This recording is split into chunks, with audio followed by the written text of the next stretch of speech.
Eu tenho o privilégio de apresentar meu querido irmão Ronaldo Lidório, um homem que eu tenho tido o privilégio de conviver com ele já por muitos anos, apesar de ele ter menos idade, mas por estarmos ligados à obra missionária, nós estamos juntos e nos cruzamos em várias conferências. E hoje eu tenho o privilégio de poder apresentá-lo aqui nesse encontro da CEPAL. Ronaldo foi um homem que terminou teologia muito cedo, foi ordenado pastor aos 21 anos, já tinha chamado missionário, investiu tempo com a família durante muitos anos na África, recentemente passou por uma grave enfermidade, Deus o restaurou e ele está aqui, aleluia por isso. Ele está aqui recuperado para testemunhar mais uma vez da graça do Senhor e especialmente daquilo que o nosso coração precisa aprender a partir da palavra. Nós vamos orar agora pelo Ronaldo, eu sei que algumas pessoas estão entrando, mas vamos ficar em silêncio e vamos curvar a nossa fronte. Senhor Deus e Pai, mais uma vez o Teu servo tem o privilégio de abrir a sua boca e falar a respeito da Tua palavra. E nesse momento, ó Deus, nós pedimos que os oráculos do Senhor sejam transmitidos com clareza, com perfeição, vindo do Teu trono, e que a vida do Ronaldo seja um instrumento dócil nas Tuas mãos, de tal maneira, ó Deus, que o nosso coração seja tocado, a nossa vida transformada, e as nossas intenções lá do profundo do coração sejam também tocados pelo Espírito Santo. E nós oramos para que esse mesmo Espírito tenha liberdade de trabalhar em nosso meio, de falar ao nosso coração. É a nossa oração, já agradecidos, no nome poderoso de Jesus. Amém. Amém. Deus abençoe. Irmãos, graça e paz em Cristo Jesus. Amém? Esse congresso tem sido abençoador para a minha vida. Eu estou certo que tem sido também para a sua vida. Momentos como este, em que Deus nos traz em lugares como este, em uma noite como esta, para não apenas falar o nosso coração, mas para propor para as nossas vidas algo mais. Eu gostaria de lhe convidar a você abrir a sua Bíblia comigo no Salmo 139, um dos salmos mais belos, mais cativantes, que é concluído com uma oração transformadora nos últimos versículos. Salmo 139, nós leremos os últimos versículos. Eu me lembro que em 1995, juntamente com minha esposa Rossana, nós éramos missionários recém-chegados em Gana, na África, para trabalhar com os concombas. Já estávamos lá por quase 2 anos.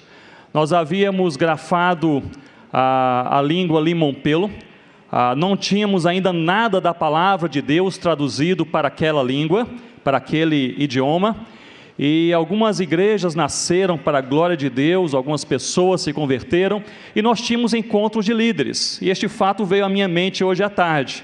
Não eram encontros tão bem organizados, com este formato aqui da CEPAL, mas com o mesmo propósito. Nós queríamos aprender da palavra de Deus, na expectativa de Deus não apenas falar, mas transformar os nossos corações. E a cada 2 ou 3 meses, os líderes de cada igreja, eles vinham das suas aldeias, das suas igrejas, até a aldeia de Coni, onde nós morávamos, e ali nós gastávamos 2, 3, 4 dias estudando a palavra de Deus. Como não havíamos traduzido nada da Bíblia ainda para aquele idioma, ao final daquele período, aqueles líderes, então, eles memorizavam, e a média era esta, 12 a 13 versículos por cada treinamento. Memorizavam 12 a 13 versículos, e depois voltavam para as suas aldeias, para as suas igrejas, eles repetiam a palavra de Deus, os crentes em suas igrejas repetiam também a palavra de Deus, a fim de memorizá-la. E assim nós íamos caminhando. Algo que aconteceu que mexeu muito com o meu coração e da minha esposa, é que em um encontro de líderes, nós recebemos ali talvez umas 70 pessoas, 70 líderes de várias igrejas, e dentre eles uma mulher, que veio representando a liderança da igreja em Candiocorá. Candiocorá era a nossa igreja mais distante, ficava a 4 dias de caminhada da aldeia onde nós morávamos. Uma senhora com certa idade, caminhou por aqueles 4 dias, caminhava durante o dia, pernoitava à noite em uma aldeia, e assim sucessivamente até chegar no 4º dia, até Coni, onde nós morávamos, para participar daquele encontro de líderes. E ali foi um encontro, irmãos, especial. Deus falou profundamente aos nossos corações. E como sempre fazíamos, ela, juntamente com os outros, memorizaram 13 versículos da palavra de Deus. E depois voltaram, cada um então voltou para a sua aldeia, para a sua igreja. Nós soubemos depois que ela, voltando para cá de Ocorá, 4 dias de caminhada, caminhou o primeiro dia, caminhou o segundo dia, pernoitou em uma aldeia. No terceiro dia pela manhã, ao acordar, ela percebeu que havia se esquecido de um dos 13 versículos da palavra de Deus. Irmãos, ela não pensou 2 vezes. Ela voltou aqueles 2 dias de caminhada. Eu me lembro como se fosse hoje, eu e Rossana embaixo de uma árvore, ficamos surpresos ao ver aquela mulher retornando. Ela chegou, ali me chamam de Ucaljá, significa homem branco. E ela chegou ofegante, cansada daquela viagem, daquela caminhada, olhou para mim e disse: Ucaljá, eu voltei porque me esqueci de um versículo, dos 13 que eu memorizei. E ela me disse essa frase, que ficou assim, gravada em meu coração. Ela disse: a palavra de Deus é preciosa demais para se perder ao longo do caminho. E por isso eu voltei. E ali ela rememorizou aquele versículo, que havia se esquecido, passou a noite conosco, e no outro dia voltou mais 4 dias de caminhada, porque a palavra de Deus é preciosa demais para se perder ao longo do caminho. Nós temos a Bíblia em nossas mãos, nós a temos em nossa língua, mas talvez pela abundância da palavra em diferentes versões, nós não a valorizamos como deveríamos. Mas essa palavra é revelação de Deus, é fogo do céu, é poder puro do coração de Deus, e nós temos o privilégio de ler essa palavra em nossa língua nessa noite. Fiquemos de pé para lermos juntos a palavra de Deus. Salmo 139, versículos 23 e 24. Leiamos todos juntos. Sonda-me, ó Deus, e conhece o meu coração. Prova-me e conhece os meus pensamentos. Vê se há em mim algum caminho mau e guia-me pelo caminho eterno. Meus irmãos, esta é uma das orações mais arriscadas de toda a palavra de Deus. Leiamos uma vez mais. Sonda-me, ó Deus, e conhece o meu coração. Prova-me e conhece os meus pensamentos. Vê se há em mim algum caminho mau e guia-me pelo caminho eterno. Ó Pai, a nossa oração ao Senhor, com coração aberto e sincero, é esta: que o Senhor possa nos sondar, olhar para os nossos corações nessa noite, perceber se há algum caminho mau, que o Senhor possa nos provar, mudar os planos, pensamentos da nossa mente, da nossa vida, e ó Deus, conciliá-los segundo a Tua vontade, que o Senhor possa sobretudo nos guiar. Nós oramos por aqueles que estão aqui nessa noite, mas estão perdidos, estão sem rumo, estão inquietos, estão fragilizados. O Senhor conhece os nossos corações. Guia-nos, Senhor, nos Teus caminhos. Abra os olhos do nosso coração, em nome do Senhor Jesus. Amém, ó Deus. Podem se assentar, irmãos, mas mantenham suas Bíblias abertas comigo neste texto. Uma das verdades mais claras do universo e da nossa vida é que nós transitamos em um ambiente de tremenda inconstância, instabilidade e incerteza. A ciência gosta de afirmar que a maior certeza a respeito do universo é a sua própria incerteza. Nós estamos aqui em um congresso como este, sorridentes, nós louvamos a Deus, nós oramos, nós abraçamos irmãos, nós cantamos, nós pregamos, nós conversamos, nós ouvimos, mas só Deus sabe como está o nosso coração. Porque há dias bons e há dias maus em nossa vida. Há dias de alegria e dias de tremenda angústia. E por vezes em um só dia nós experimentamos tudo isto. Há dias em que nós nos sentimos integralmente confiantes em Deus, a despeito das maiores tragédias na nossa vida, mas há dias em que alguma coisa trivial do dia a dia já abala a nossa fé. E é inconstante a vida humana, porque é inconstante o universo. É da natureza caída, pós-queda, do ser humano, do mundo no qual nós vivemos e do próprio universo ser inconstante. E, portanto, é também inconstante muitas e muitas vezes a nossa fé. E talvez por causa desta clara, perceptível realidade da inconstância da história, da vida e do mundo, nós somos apresentados na palavra de Deus de maneira insistente a um Deus que é constante, a um Deus que é certo, a um Deus que não muda, a um Deus que não se abala, a um Deus que não se desgasta. Talvez pela carência da nossa história, talvez pela carência das nossas emoções tremendamente inconstantes, nós somos sempre apresentados a um Deus que, como as muralhas de Jerusalém, como um monte de Sião, não se abala. Deus é o mesmo ontem, hoje e o será eternamente. Deus é Deus. E uma das maiores necessidades do homem em um ambiente de inconstância, do líder que lidera o povo de Deus em um ambiente de incerteza, é caminhar na constância de Deus e não na inconstância do nosso coração, na certeza de Deus e não na incerteza do nosso próprio coração, caminharmos em Deus e não caminharmos em nós mesmos.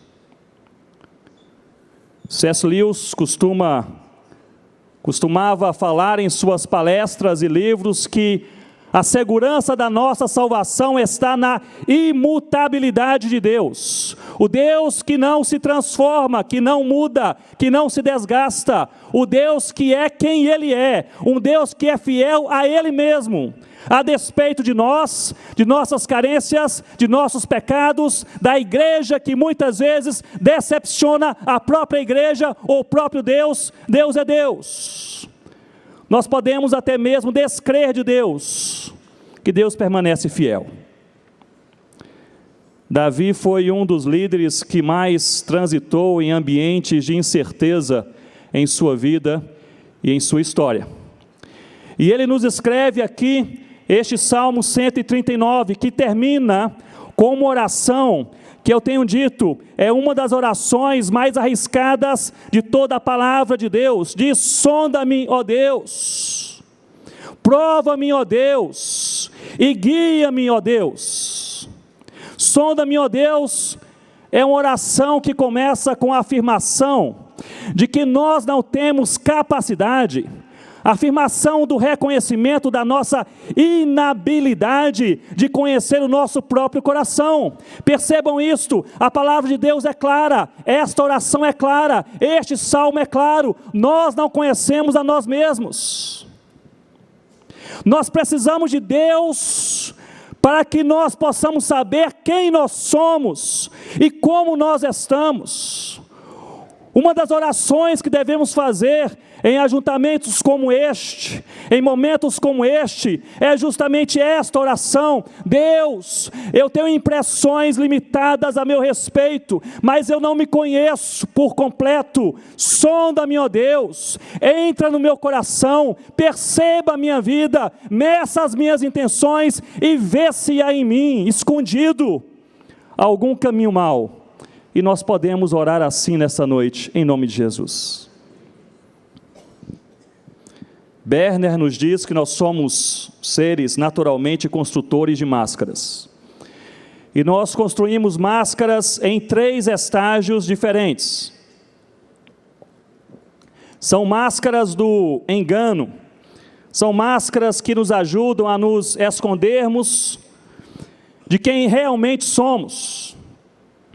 Ele diz que nós construímos máscaras para enganar quem não nos conhece bem em um primeiro momento.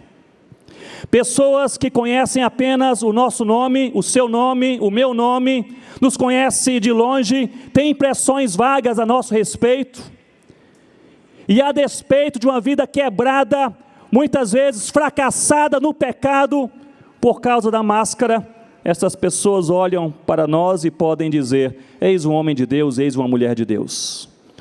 Porque quando olham para nós, não nos veem, veem então somente as máscaras. Berner nos diz que quando nós temos sucesso em construir estas máscaras carnais, que escondem a realidade da vida e vendem uma imagem de espiritualidade que não é real, quando isso dá certo com pessoas de longe, nós começamos a construir máscaras para enganar quem está ao nosso redor, as pessoas de perto. São os amigos, é a família e assim por diante. E mesmo pessoas que caminham conosco, a despeito de alguns sinais perceptíveis ou não, podem se enganar a nosso respeito porque não conhecem o nosso coração, conhecem as máscaras. Mas Berner, ele vai além. Ele diz que após construirmos máscaras para enganar quem nos olha de longe, para enganar quem caminha conosco perto, nós então carnalmente, naturalmente, construímos máscaras do auto-engano, máscaras para enganar a nós mesmos. E aí caminhamos na vida conjugal, familiar, ministerial, pastoral, missionária, como líder, muitas vezes com o pecado latente no coração, muitas vezes com a alma partida no meio, com as coisas que não são de Deus, e nós andamos como se estivesse tudo bem. É a máscara do auto-engano. Nos tornamos pessoas capazes de olhar no espelho numa segunda-feira à noite e pensar assim: que coisa boa, está tudo bem. A igreja vai bem, está crescendo, o povo está alegre, gostam da maneira que eu prego, que eu lidero e assim por diante. Está tudo bem. E em algum momento da nossa vida, pela graça de Deus, o Espírito Santo se aproxima de nós e diz: não está tudo bem. Não é assim que eu quero. Este não é o plano. Meus irmãos, sonda-me, ó Deus, é uma oração contra as máscaras. Sonda-me, ó Deus, é uma oração arriscada.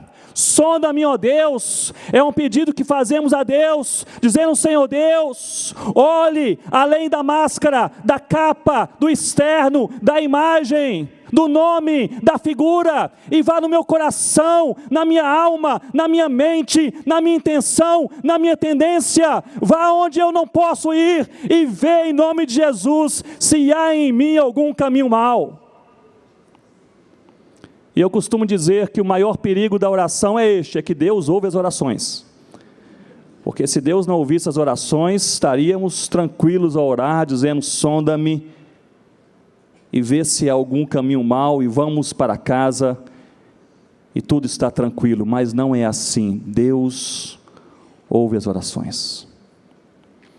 E esta oração continua: prova-me e conhece os meus pensamentos. A expressão pensamentos aqui está ligada a planos, a planejamento, a agenda.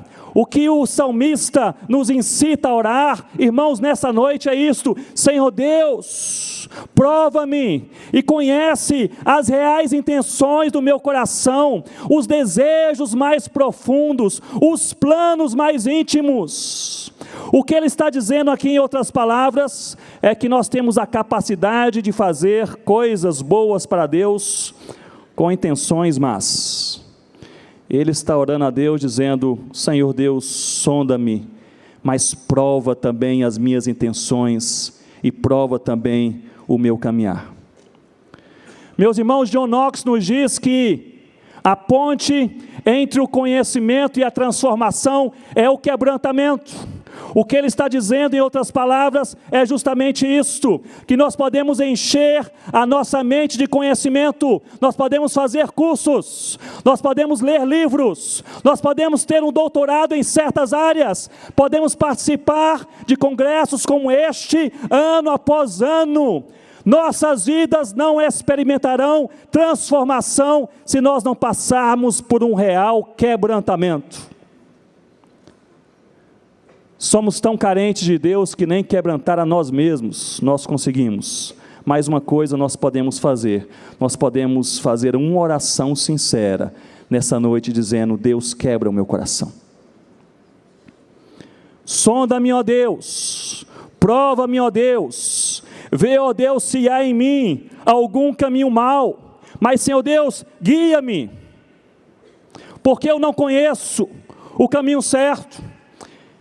O final dessa oração, com um pedido desesperado para que Deus nos guie, reconhece a total carência que nós temos, irmãos, de que Deus nos aponte o caminho, porque o nosso coração, os nossos olhos não sabem escolher o caminho de Deus. Nós nos encantamos muito facilmente com aquilo que não é de Deus, com aquilo que encanta o nosso coração, mas não encanta o coração de Deus, com aquilo que impressiona a nossa mente, mas não impressiona a mente de Deus. E por causa da nossa limitação em julgar o caminho certo, em escolher o caminho certo, nós oramos, e o salmista faz, e nós podemos fazer: Senhor Deus, abra os olhos do meu coração, para que eu veja o que o Senhor deseja. O caminho que vem do teu coração para o meu próprio coração. Muitas vezes escolhemos caminhos mais abertos, caminhos mais claros, caminhos mais fáceis, caminhos mais justos, caminhos que fazem mais sentido, mas não são os caminhos de Deus, porque os caminhos de Deus, via de regra, nos levam para trilhas mais estreitas. Porque o desejo de Deus, irmãos, não é nos promover, o desejo de Deus é nos moldar à imagem do Senhor Jesus Cristo. O desejo de Deus não é nos elevar, o desejo de Deus é que nós nos pareçamos cada vez mais com o Senhor Jesus Cristo. Este é o caminho de Deus. E o caminho de Deus para a sua igreja sempre passa pela cruz de Cristo. Não é um caminho fácil, não é um caminho simples. E sem a bondade e a mão de Deus, nós não iremos escolher o caminho certo. E por isso a necessidade gritante dessa oração: Senhor Deus, sonda o meu coração, mas prova também os meus planos, sobretudo guia-me, Senhor, nos caminhos que vêm do teu coração para o meu coração. A ponte entre o conhecimento e a transformação é o verdadeiro quebrantamento. Deus nos transforma, Deus nos mostra o caminho, mas à medida que Ele está fazendo isto, Ele nos quebra primeiro, para nós chegarmos lá no final, e que possamos falar como aqueles que lá chegaram antes de nós, percebendo qual era realmente o plano de Deus. O plano de Deus não eram frutos grandes, visíveis, contábeis. O plano de Deus é chegarmos no final e percebermos que já não sou eu quem vive, mas Cristo vive em mim. Este é o plano de Deus. E o caminho certo de Deus é o caminho que nos leva, passando pela cruz, nos tornando cada um de nós a imagem do Senhor Jesus.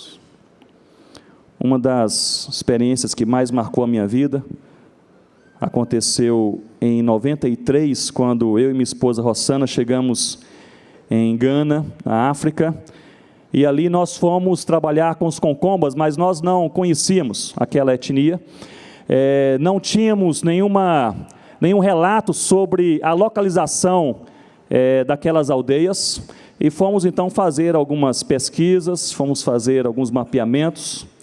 Havíamos feito até então 3 viagens frustradas, sem encontrar nenhuma aldeia da etnia concomba que nós procurávamos. E aí na 4ª viagem fomos pelo Togo, país vizinho, chegamos a uma região chamada Nabucorá, e ali naquela região, eu e Rossana, nós caminhávamos com 2 guias africanos que estavam conosco, que conheciam melhor aquela região do que nós.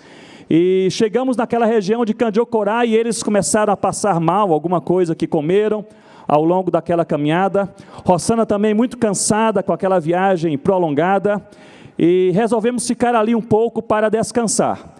E o coração começa a desanimar, porque você é enviado como missionário para uma missão, como missionário para um propósito, e nosso propósito seria evangelizar a etnia concomba. Eu até me lembro que depois de alguns meses em Gana, um pastor amigo aqui do Brasil me escreveu dizendo: Ronaldo, quantas pessoas já se entregaram a Cristo entre os concombas? E eu, de maneira assim envergonhada, respondi para ele: eu nem encontrei a tribo ainda, estou procurando o pessoal. E lá estávamos nós.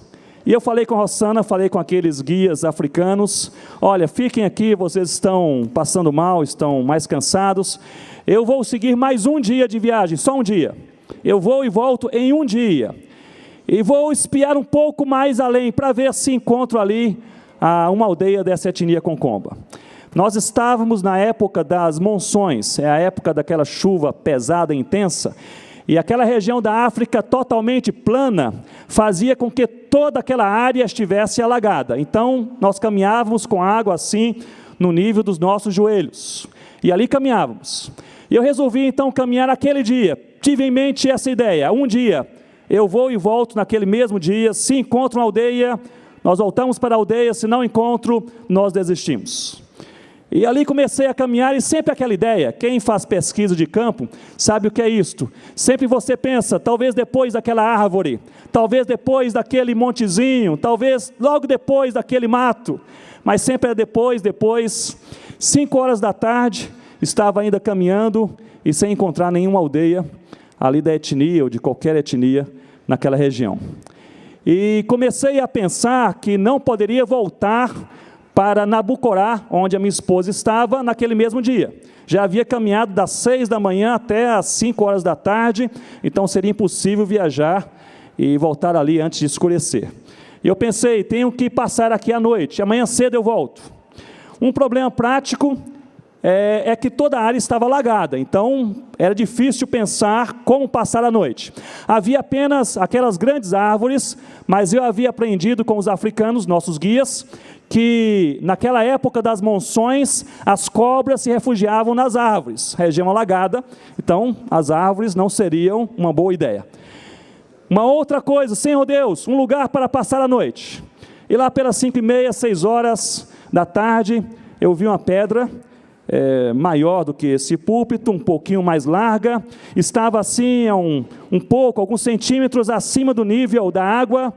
E eu pensei, bem, não é aí uma cama gostosa de um hospital, mas pelo menos é um local para passar a noite. E aí então eu comecei a me preparar para estar ali, e peguei uma toalha da minha mochila, coloquei a toalha sobre aquela pedra, e eu comecei a pensar sobre o que fazer ali naquele momento. Bem, sabe o que acontece quando você está em uma situação como esta? Nós crentes fazemos isso. Nós começamos a trazer à nossa memória aquilo que nos dá, o que, irmãos?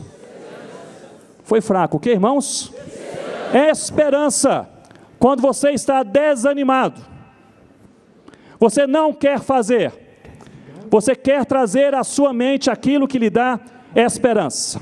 E aí nós passamos ali, eu passei ali aquelas primeiras horas com isso na mente, a trazer à memória algo que me dá esperança. E aí, irmãos, então eu pensei da seguinte forma: o que pode me dar esperança? O que pode me dar esperança? Eu estou aqui sozinho, em cima de uma pedra, em um lugar assim, esquisito, sem saber para onde ir, e sem saber se há uma aldeia aqui a qual eu encontrarei. O que pode me dar esperança? E aí veio à minha mente, eu estou pelo menos seco, não estou dormindo aqui no meio da água, eu estou seco. 3 horas da manhã, caiu uma chuva torrencial, e eu aí não estava mais seco. E aquele pensamento que me trazia esperança, ele mudou, e passou pela minha mente um pensamento que talvez já passou na sua mente, na sua vida, no seu ministério alguma vez. E o pensamento foi o seguinte: o que é que eu estou fazendo aqui? Já se sentiram assim? Já, irmãos? O que é que eu estou fazendo aqui? Minha esposa numa aldeia ali com um pessoal que eu nem conheço bem, eu estou numa pedra sozinho à procura de uma aldeia que eu nem sei se existe. O que é que eu estou fazendo aqui? Meus irmãos, era mais ou menos 3h30 da manhã, eu disse em meu coração: amanhã cedo eu desisto, eu volto, amanhã cedo. Eu pego a mochila, pego a Rossana no caminho, volto para a missão e digo: os concombas eu não os encontrei, vamos para outro lugar. E aí, queridos, a chuva passou e eu dormi. E dormindo, eu experimentei uma coisa única e diferente em minha vida. O que eu posso lhes dizer é que eu amanheci, acordei na manhã seguinte, reanimado no Senhor. Eu sei que isto veio de Deus, porque eu não havia lido nenhum livro de reânimo, eu não havia conversado com nenhum colega para te encorajar, eu não havia participado em nenhum congresso da CEPAL, não tinha nada, meu coração desanimado, nada.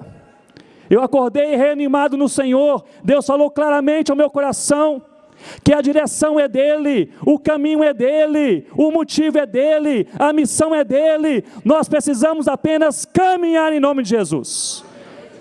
E aí eu peguei aquela mochila, aquele ardor missionário, lembrando daquelas biografias de missionários que fizeram coisas tremendas para chegar até lá, e eu pensei, vou caminhar, nem que seja preciso caminhar uma semana inteira para encontrar a aldeia de Coni. Coloquei as botas, coloquei a mochila e eu caminhei 30 minutos.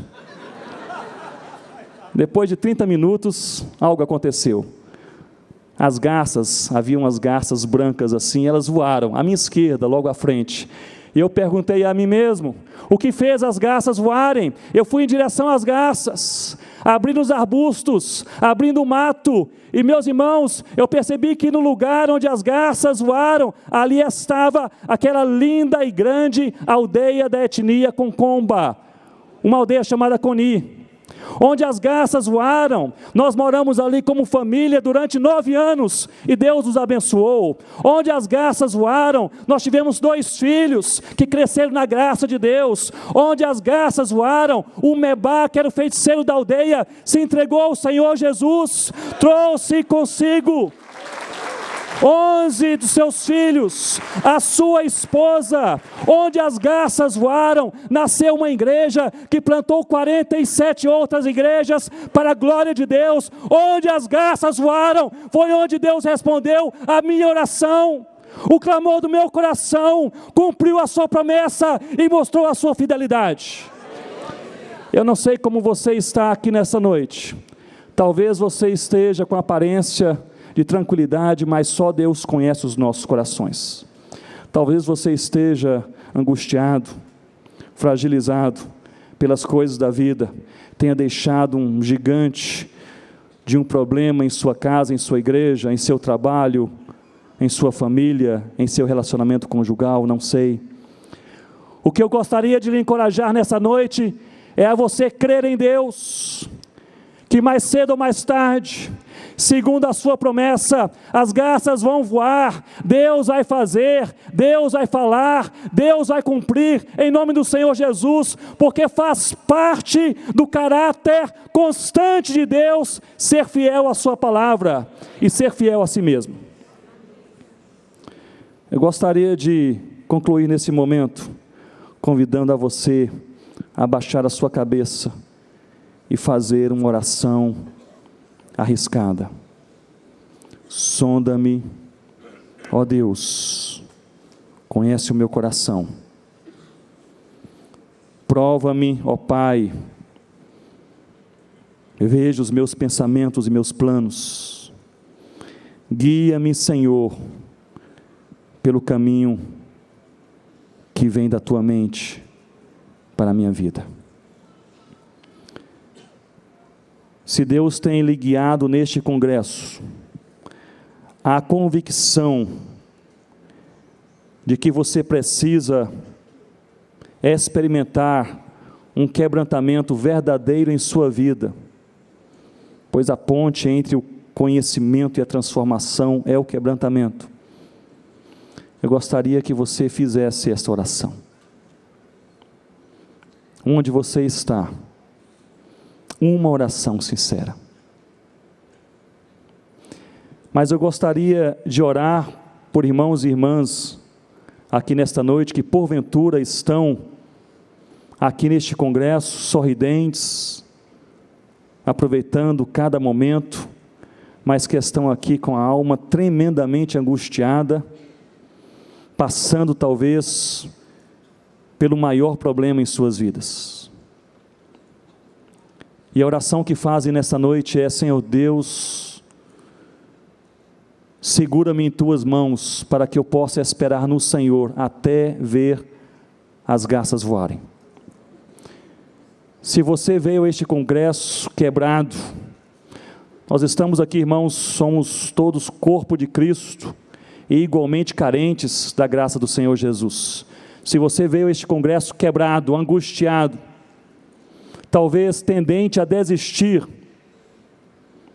veio procurar forças do Senhor, eu gostaria também de orar com você nesta noite. Se este é o teu caso, fique de pé onde você está, que eu gostaria de orar com você. Você que veio a este congresso com uma necessidade pessoal profunda e clara de ver algo diferente, algo mais em sua vida.